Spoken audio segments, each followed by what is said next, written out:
Well, with the Taliban stepping up attacks and Washington winding down its mission in Afghanistan, it's feared the violence may be spiralling out of control. Despite that, the US and NATO commanders say the Taliban is no longer a threat to stability and believe their mission in the country has been a success, as RT's Gayane Chichakyan reports. U.S. officials are known for glossing over the results of almost 13 years of war in Afghanistan. But what does the U.S. have to show for Afghanistan?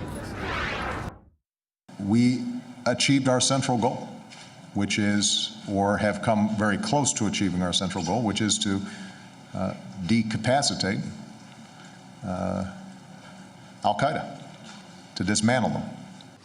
The U.S. has decapacitated some and unleashed others. Afghanistan is yet again becoming a magnet for extremist forces from across Central Asia. The groups have proliferated rather than diminished since the U.S. presence there. And so they're much more active, they're much more influential today. They've actually been created during the period that the United States was actually there. And so we actually created that more extremism, if you will. A Pentagon-sponsored study has concluded that the Taliban-led insurgency in Afghanistan will intensify following the drawdown of U.S. and allied troops there at the end of 2014. The Taliban have grown so strong that after years of fighting the group, Washington now finds itself in a position where it says there have to be talks with the Taliban. Since the U.S. invasion, heroin production in Afghanistan has surged almost 40 times. The country now provides nearly 90% of the world's opium and heroin. This is one of those grand ironies. The Taliban, while they were in charge, actually went about destroying the drug production. It was at the all-time low when we invaded in 2001. Now they've come to rely upon the very drugs they try to destroy for their own self-funding. In 2012, it was estimated that half of Afghanistan's army were drug addicts.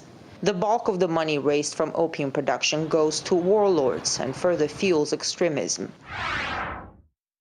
The U.S. government has spent around $700 billion in Afghanistan since the invasion, not counting the black budget of cash handed out by the CIA to Afghan officials. We have a large responsibility with the United States for the corruption because we've helped create it by the fact we've just thrown so much money out there. The Special Inspector General for Afghanistan Reconstruction says billions were wasted.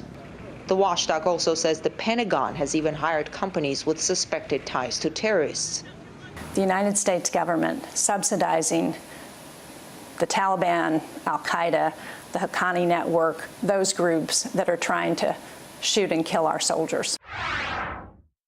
The exact number of Afghan civilians who died as a result of the U.S. invasion is difficult to verify. According to some estimates, it's over 30,000. 2,316 U.S. soldiers were killed in Afghanistan. Many of those who survived are carrying wounds that no one can see. The suicide rate among U.S. servicemen has been staggering. On average, every day, one active duty soldier takes their own life. The ultimate price both nations have paid is more than any budgets can cover. In Washington, I'm Gayane Chichakyan, RT.